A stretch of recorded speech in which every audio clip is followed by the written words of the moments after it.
Alhamdulillahi Rabbil Alameen. Wassalatu wassalamu ala Rasulil Kareem. A'udhu billahi minash shaitanir rajim. Bismillahir Rahmanir Rahim. Alam tara kayfa fa'ala rabbuka bi ashabil fil. Alam yaj'al kaydahum fi tadlil. Wa arsala alayhim tayran ababil. Tarmihim bihijaratin min sijil. Faj'alahum ka'asfin ma'kul. Assalamu alaikum wa rahmatullahi wa barakatuh. Welcome again for another episode of Siratu Khatam. If you recall, I left you on the last episode on the momentous occasion of where Abraha was going to attack with his elephant as a lead. He was going to attack Mecca, but particularly it wasn't aimed at in order to destroy the people of the city. His aim was one, and that aim was clear, and it was a key aim, which was to destroy the Kaaba. And the reason why he wanted to destroy the Kaaba, if you recall, was that the Abyssinians had moved out from Abyssinia towards Yemen in order to capture it, and he was now in charge of Yemen, and he wanted to push the faith that he had adopted, with mixed in with some idol worship, in order to remove and force, in a way, the Arabs to accept this new religion. But he'd realized that the Arabs had taken and the Kaaba, the house of Allah in Mecca, as their main source of or their main aim for pilgrimage. And as it was the main aim for pilgrimage, he felt that the only way that his church, which he had built, the church which is called Al-Qulais, that this church that would be taken, respected and valued, and the only way to remove the faith and the belief within the hearts of the Arabs was for them to respect and honor this particular church. So he set off in order to make this plan of his come into action. And we'd already mentioned how the Quraysh, through their leader Abdul Muttalib, had gone to speak to him and discuss with him the situation, and he had asked for his camels in return, to which Abraha was somewhat amused and bemused at the same time at the fact that he hadn't asked for protection of the Kaaba. So he inquired as to why he'd come for such a petty situation, for such a petty request, whereas not requesting the protection of the Kaaba, saying that this is a house which you hold in your hearts very highly, you respect, you value it, your forefathers value it, this is something which you connect through history, and yet you don't seem to be concerned about it. You haven't even begged for me, or you've not even asked me to not go ahead and attack, whereas you're asking me for 200 camels or so. And Abdul Muttalib answered in a remarkable and statesman-like way, in which he said, well, look, these camels belong to me. I've come here to ask for these camels, but the property, the house, the Kaaba has its own master, and he himself will protect it if he so desires. And before they left, before they took up defensive posture, before they took up a defensive measure and defensive positions within the mountains around Mecca, he went to beseech Allah subhanahu wa ta'ala at the Kaaba, at the door of the Kaaba, holding onto the door knocker, and requested Allah subhanahu wa ta'ala's assistance, if he willed. So when he left, we see the next morning Abraha decided that this is the time where he will enter into Mecca, and he was riding his elephant. His troops were ready. His elephant's name, by the way, was Mahmud, and he decided that this is the direction that I will go in. So he'd already got a guide. Obviously, if you remember, in Taif, those individuals had said, look, leave our sort of temple alone. This is not the temple which had been dedicated to the idol, the goddess Allat. That this is ours, and this is not the one that you've come here to destroy. The one that you are after is the one in Mecca, and in order for us to be protected and safeguarded, we will show you the way into the city and how you can find this particular place. So they were directed towards Mecca, and when he came close by, Nufail ibn Habib came to it, and he took his ear, the ear of the elephant, and he whispered in the ear of the elephant, and he said to the elephant, kneel down and then go back to where you came from. You are now in Allah's holy land. And then he let the elephant go. And as he did so, the elephant started to kneel down. Now, elephants themselves aren't known for kneeling in that way. We see the way camels kneel down in order to A, rest, and B, let its rider mount or dismount. But elephants don't have that methodology. What you have to do is like the way a person climbs onto a horse, is a person would have to climb onto the elephant. But the elephant surprisingly kneeled down and would not move. And Nufail ibn Habib then rushed off and hid in the mountains, because he knew that obviously what I've done now is going to bring about the anger and wrath of Abraha, and I would be killed. So Abraha himself tugged upon the reins of the elephant. His troops prodded, pushed, poked, pulled, and tried everything to get this elephant to stand. They even went as far as actually hurting it by striking it with axes and pushing javelins and other items into the animal's hide until it bled. But it would not move. It refused to stand. So what they did was, when they moved the animal back towards Yemen, the elephant got up. And when it got up, it rushed off and it started to move very quickly. Similarly, when they moved it in the direction of Sham, towards the Holy Land, Bayt al-Maqdis, it also rushed. But as soon as they turned it back towards Mecca again, it would kneel down and it would not move an inch. It would stay where it was. So this had already brought the whole army to a standstill, and they would not be able to move from that point. And as much as they're trying, but as they were, this is exactly where I recited to you the full surah at the beginning, which is Suratul Fil, which you'll find in the last para of the Quran, near the end. And it mentions in there what Allah subhanahu wa ta'ala did. And if we translate it, it says, Alam tara kayfa fa'ala rabbuka bi ashabil fil. Do you not know, do you not see? Now obviously Prophet Muhammad sallallahu alaihi wasallam was not around at that particular time to witness this. So what this is referring to is to this kind of knowledge existed amongst the people, and this was a huge situation, a huge event taking place in their history, that somebody for the first time had come to destroy the Kaaba.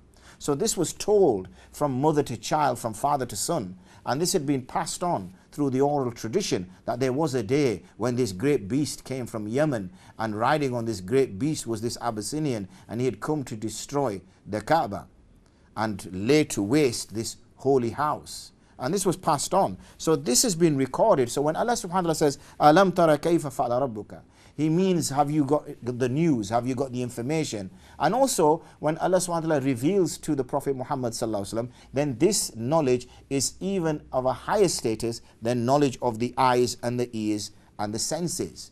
Because the senses can be deceived. The eyes can be deceived in terms of seeing an illusion that's not there.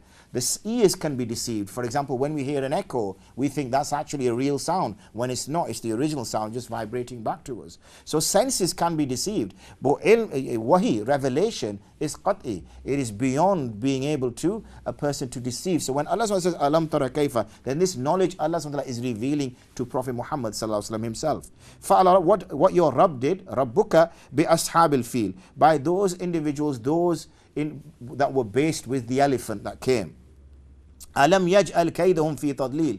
Did Allah subhanahu wa ta'ala not lay to waste? Did he not completely put in disarray the plot and the plan and the scheme that this individual Abraha had put together? Wa arsala alayhim tayran ababil. And we'll discuss this in more detail in a short while. And he sent against them birds, but not just birds alone, ababil, in flocks, a large number of birds, because birds, especially birds that migrate, travel in large numbers. And this is more for protection, because birds like swallows or swans or things of that nature can potentially be attacked by birds of prey like falcons and eagles, and they can be picked off if they're one. But when you see a flock of birds flying, it looks like a huge creature, because they move together in tandem. So when they go towards the east, they all move towards the east, and when they're moving down and up, and it's quite an astonishing sight to see the way these birds move around as if they're one creature. And it's amazing how they communicate with one another to know exactly when to turn left. You don't see another bird sort of suddenly turning right and smacking into the other bird which is turning left. They are all moving like one body. And this is what Allah subhanahu wa ta'ala sent against them, ababil. Tarmihim bihijaratin min sijil. And what did they do? Did these birds attack them? Did the birds peck out their eyes? Did the birds scratch them? No, they did something, because that would be something which a person could easily understand, and it would lose its miraculous nature. For this was a miracle which Allah subhanahu wa ta'ala sent. Allah subhanahu wa ta'ala himself was protecting his house. But these birds didn't scratch at their eyes or use their beaks or anything of that nature. What these birds did is they carried in their claws and in their beaks stones. They carry stones, baked clay. Now these stones themselves, if they're dropped, now birds don't fly too high, but if a bird was to drop something on somebody, then it wouldn't necessarily cause them any damage. I'm sure you've been as unfortunate as I have when you're walking along and then suddenly you hear this sound, and when you look on your coat you see a white blotch of a pigeon flying by deciding to unleash its waste on you. But it doesn't sort of, go through your shoulder and damage you or give you a dislocate your shoulder in any way. So these stones were miraculous in the speed that they picked up. فَجَعَلَهُمْ كَأَسْفٍ مَأْكُولٍ, and he made them as what? As consumed, as digested, as eaten chaff, the bit which is left standing. So this is how Allah subhanahu wa ta'ala dealt with them. There's much discussion as to what these birds were, which particular ones, but the ones which seems to be the most agreed upon view is there were swifts or crows that came, and each one of them, as I mentioned to you, was carrying 3 stones, one in its beak and one in each claw, which it was bringing down. And the stones were small. They were the sort of size of stones that a person does when they're casting the jamarat, when they go for Hajj. They were that size, so roughly a size of a chickpea. And every soldier that this stone hit killed them. So the speed that they traveled at, and some narrators mention that the speed was due to the wind, that there was a wind blowing as well. And as soon as the birds dropped their stones, then the wind would pick up the speed of the stone until when it struck the individual, it struck him like a bullet. Because at the end of the day, a bullet is only so big, it's a piece of metal. But what it is the gunpowder, or it's what's within it, the gun which propels it, and it's the speed which the bullet travels at, which penetrates the skin and obviously goes even further until it hits an organ or something and kills a person. Otherwise, it's just a piece of metal. It's the propulsion of the metal. And that's just missile technology full stop. So it's quite amazing that you're finding within the Quran the discussion of missile technology or propulsion from a miraculous basis, where something which is something so small, which can pick up speed depending on force or energy behind it. Now in this case, obviously Allah subhanahu wa ta'ala, using being Allah, could make a stone pick up speed and travel at whatever he chooses, because he is Allah. Nowadays, obviously, what we have to do is we have to use our intellect, our knowledge, and make things and which generate a large amount of energy in order to force something to move forward. So imagine that they were basically bullets. These were the first bullets that we saw, were these birds carrying these 3 stones which acted like bullets and hit every soldier. But it didn't kill everybody, or all of them didn't die, because all of them weren't destined to die. Some of them weren't struck, and as a result they survived.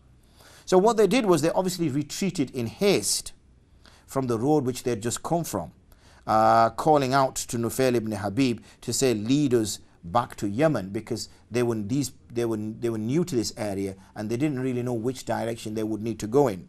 So he would help them get out of that way. So what they did was they scrambled. Obviously, there's Ibn Ishaq mentions that they scrambled, they ran, they sort of died randomly. They were completely disorientated, completely disorganized. This is not what they expected. This was supposed to be a walkover. This was not supposed to be complicated. It was simply a case of marching forward and destroying a house. What could be more simpler than that? They dealt with more complicated things. They dealt with big armies. They dealt with big cities. This was supposed to be straightforward. There was nobody defending the Kaaba. They did not expect an army. They definitely did not expect an army of birds. And then to be sort of shot basically by stones, this is nothing that was sort of entering into their mind. Abraha was struck as well, and he was struck in his body with these bullets, if I can use that word. And what they did was they carried him. But what was, in his case, the stones seemed to be infected in some way, because he was sort of full of disease then after he was hit. And as they were carrying him away, parts of his body started to drop. So his fingers started to drop, his toes started to drop, and his body started to become bloated and let out blood and pus. So when he actually reached to Sana'a, which is in Yemen, he finally died when his heart just basically burst out of his chest. So some say that this was he contracted measles, or some say he contracted smallpox, and that was the first time an infectious disease came about within the Arab lands. So here we can see that Allah subhanahu wa ta'ala protected his house. as Abdul Muttalib had suggested he would. And he used this, and this was a bounty and favor upon the Quraysh, in that he used this method to support them.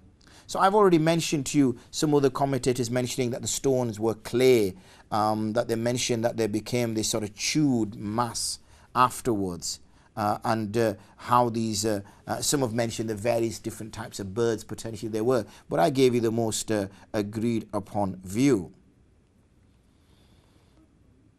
So the Quraysh felt quite honored at this and felt quite respected at this, because they thought, hold on, we must be upon some kind of haqq, that Allah subhanahu wa ta'ala has defended us in a way.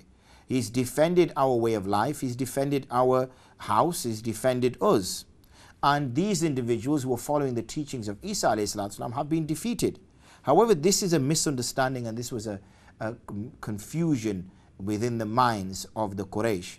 This was not because in those times, the Abraha and his people, following at least in some way the teachings of Isa alayhi salatu, because some of those teachings had been perverted by now, that they were still following the teachings of Isa alayhi salatu wasalam to some extent, that they were closer towards haqq than the idol worshipping pagans were in of the Quraysh.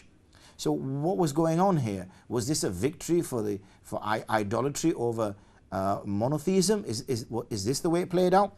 That's not the case whatsoever. We have to remember here that Allah subhanahu wa ta'ala defended His house. He did not defend the Quraysh. The Quraysh themselves had departed and they'd left Makkah behind, and they'd taken refuge in the mountains around Makkah. So this was not a victory to the idol worshippers over the Quraysh. This was this was not a victory for the idol worshippers over the Christian Abyssinians. This was the defense of the house of Allah subhanahu wa ta'ala, and that was what it was about. So that needs to be said in order to avoid any confusion as to what happened here.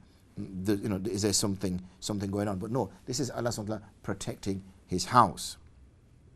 So there is then some mention of Abraha. Abraha finally succumbs to his illness, as we saw. He dies eventually, and it's over. His son then takes power. His son Yaksum takes power, and then after Yaksum, when Yaksum dies, his brother Masruq ibn Abraha takes over, and he was the last of the kings, and it was from him then that Saif ibn Dhu Yazan of Himyar took the kingship. So eventually the power was taken away, as if you remember the two soothsayers had prophesied that eventually the power would be taken away from the Abyssinians, roughly 70 years, that they would survive for 70 years and have authority over Yemen until that would be taken back. And Saif ibn Dhu Yazan of Himyar, he took the kingship through his troops that he had brought from Khosrow, and we'll discuss that. Khosrow was Persia, and this was in the month of Muharram in the year 886, that was measured from the year of Dhul Qarnayn. So when Abraha and his two sons had died, the Abyssinian rule over Yemen had ended, as I mentioned already. The actual place, the church that Abraha had built, Al-Qulais, which obviously was built in his stupidity, where he actually thought that he would be able to divert the Arab association with the Kaaba, that he would be able to draw their attention towards this new place of worship, that he would be able to draw them towards making pilgrimage to this new place of worship. That didn't work as he originally planned. His plans were over. He himself had died. His two sons who followed, one had died and the other one had been taken over. Remember, power had been wrestled from him. Remember, I mentioned that even though they followed to a certain extent the teachings of Isa alayhi salatu wasalam, idolatry had also creeped into their way of worship.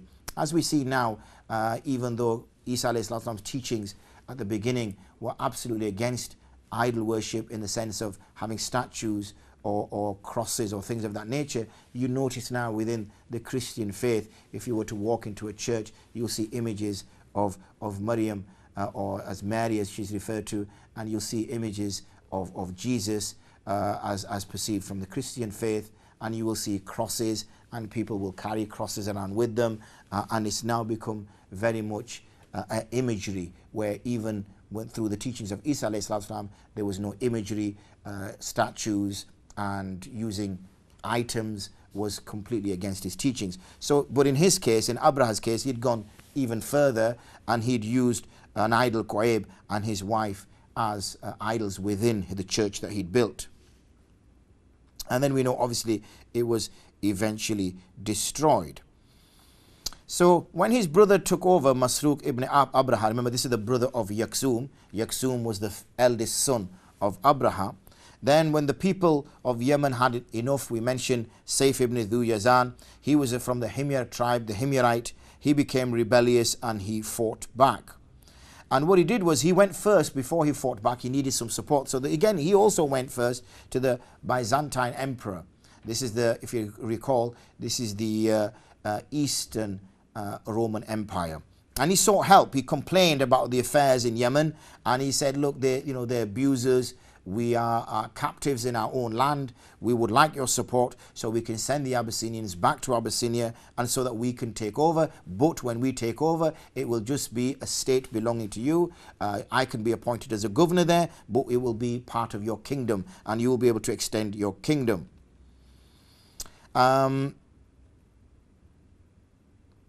But the emperor wasn't interested. The emperor couldn't see any benefit in going ahead with this idea, this partnership. So again, Saif this time turned his attention towards Khosrows, the Persians, the other empire in the Arabian Peninsula, sat nestled between the Persian Empire and also the Eastern Roman Empire, and they were the two empires of the day. So Saif went across to Nu'man ibn Mundhir, who was the Khosrows vice-regent over Hira and the neighboring territories in Iraq, and asked him and complained to him about the Abyssinians. Exactly how did he complain to them, to the Byzantine emperor? Same complaints. We need some support. We need some help. So what he did was he says, look, I can't really say anything, but what I will try to do is organize a council with Khosrows so you can actually discuss with him directly. And so he did. And when he went to see him, he went inside and he talked to the king, and he mentioned to him that, look, we have a sort of foreigners, people who we don't like, people who we don't trust, that are over us in terms of authority, and what we'd like is we would like help from you in order to take back our kingdom. But when we take back our kingdom, we will still be subservient to you. You will be the king of the area, or I will only act as a governor, and obviously this will be your territory. The king asked, obviously, where have these people come from, these foreigners? Because he knew the Byzantine emperor and the Byzantium empire were not interested in the Arab world. He knew that. And similarly, he himself at this moment was not interested. So that only left two of the sort of places. One was in Abyssinia and one was in Sindh. So he says, are they from Abyssinia or from Sindh? So he replied, they're from Abyssinia. And he says, I've come for your help, and what we will do is we will establish your kingship over our land. How did Khosrow reply? Did Khosrow accept the request from Saif? Did he send his forces across to Yemen to remove the Abyssinian kingdom there? Or did he also refuse? And if he did refuse, what did Saif do? How did he get on with his work? Well, for all those questions and many more, we're going to have to join me again for our next episode on Siratu Khatam Nabiyyin, because we have unfortunately run out of time. I will hopefully be able to carry on the dialogue between Khosrow and Saif, and how and who, if at all, they sent anybody across to Yemen in order to follow out on Saif's requests and establish a governorship there for the Persian Empire. Or did it stop there? Did Saif have no support whatsoever and it carried on? So I hope you can join me again as we are now getting even closer still to the arrival of Prophet Muhammad ﷺ on the scene. We will hopefully be able to see how it is, then who was established in Yemen and what carries on in the sort of history of the Kaaba and how it developed over time. I hope you can join me again for the next episode. Assalamu alaikum wa rahmatullahi wa barakatuh.